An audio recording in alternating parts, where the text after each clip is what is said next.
safecast.org and environmental data logging.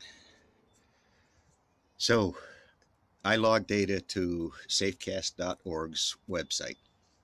If that interests you, go to the website, find the map.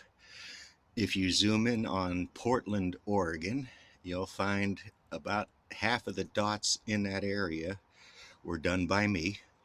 My work goes from Portland to the coast, down to Mexico, along the high mountains, back up, and a lot of time spent around the Hanford area with two interesting findings. Now, they're interesting just in that they prove my meter works like I think it works. They were not life threatening.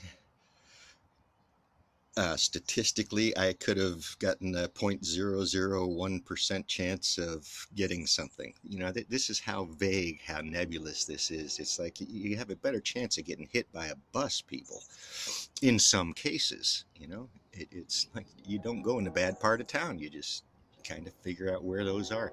So, why is safecast.org's map important? First off, it's an excellent display of radiation disbursement after an accident. It is real. It is very real.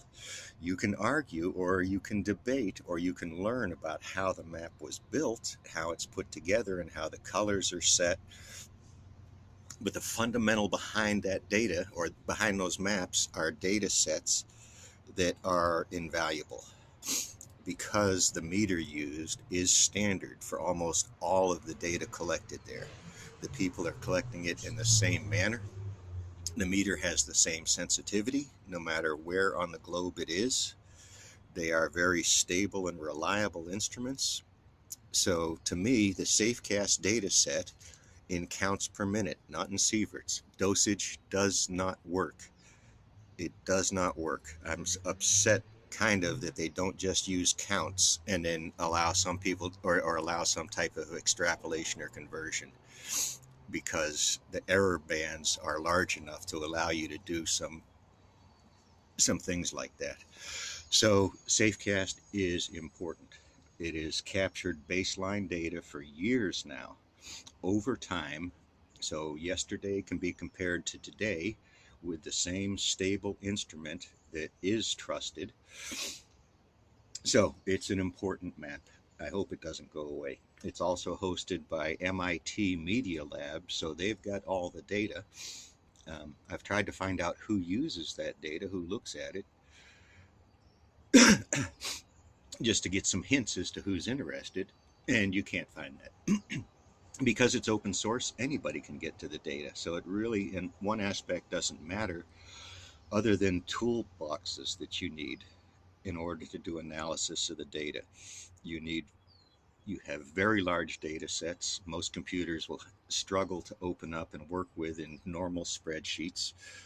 Um, you need analytic tools, unless you know how to write the algorithms yourself to find the averages and the means and the deviations. You're also going to do some error checking inside the data sets just to see if there's any suspicious data that you might want to contact the meter owner about. That goes on inside the SafeCast thing. It's not a well-oiled machine because it's all volunteers, but it is still a very precise machine because of those meters and the trust in those meters. Um, like I said, there's lots of stories about bad data on the site, but they're stories and they can be explained. And a lot of that data never makes it to the site. It doesn't make it because it is looked at, it is screened. So, safecast.org. Um, Now, I've said that, and I also pointed out the weakness in this SafeCast. And I even see that, I mean, I'm proud of the system overall, and I don't want to knock anybody that's working with it. But the meters fundamentally are not measuring alpha or beta because of their configuration. They're measuring almost all gamma. The alpha beta ratios are way down. In order to find out alpha beta ratios, you have to use a different instrument, or you can use this one with a different detector configuration.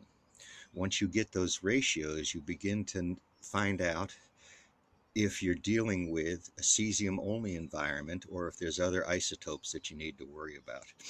So that is a type of a type of analysis that you do to data, and it is cool once you know it's there and you know how it works. You go turn these things on and you find out stuff. But if you don't, you struggle around what this information means, and that's a challenge. So I try to talk to that, and I don't think I'm helping. So I use counts off of any type of detector unless it is a spectrometer, because that is all the detector provides in this model is counts. And what it is counting is very specific, very, very specific. It is not hugely precise, but it is good enough for what we're doing. It is good enough to say a better instrument set, a better class of instruments needs to be brought into this area, and this area needs to be looked at. In Fukushima, I'm just aghast at how poor the survey techniques are being done when we do find a troubled area.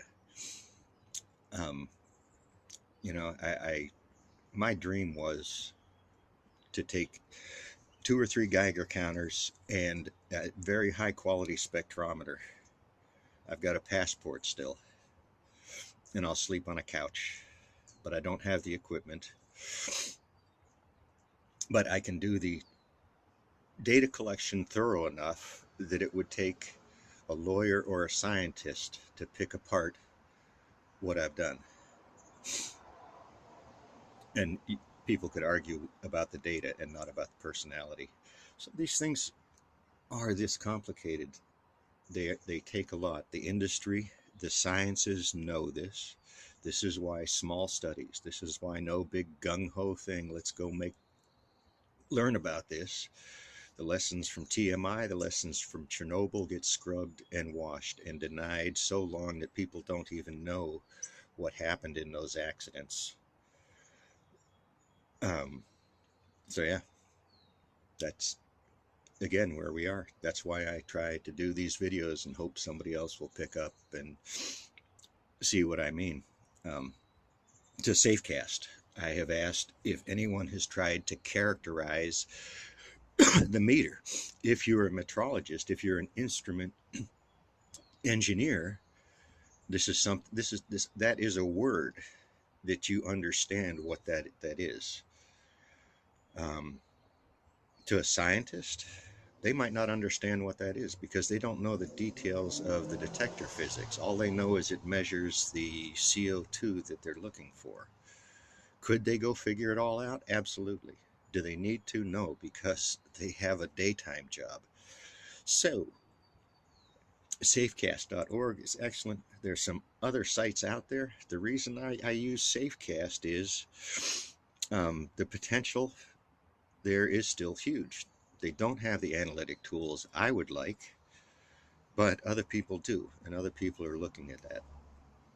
So I've kind of brushed it off a little bit, and I don't have computer to run the programs that I need. So you just get trapped, and that's not a complaint because me running the programs doesn't do a lot. So what's a mother to do?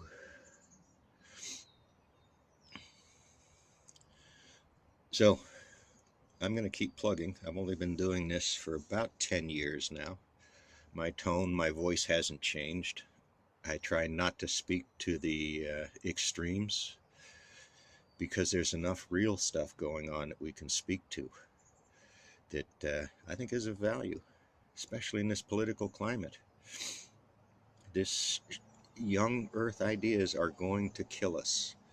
They're going to, that they are harmful to our collective intelligence. How do you get past that? How do you help folks realize how long we've been fighting on this planet to get to even here? This is why aliens won't visit. Truly, they don't want their kids molested. They don't want their kids harassed for being the wrong color. Yeah, ET went home.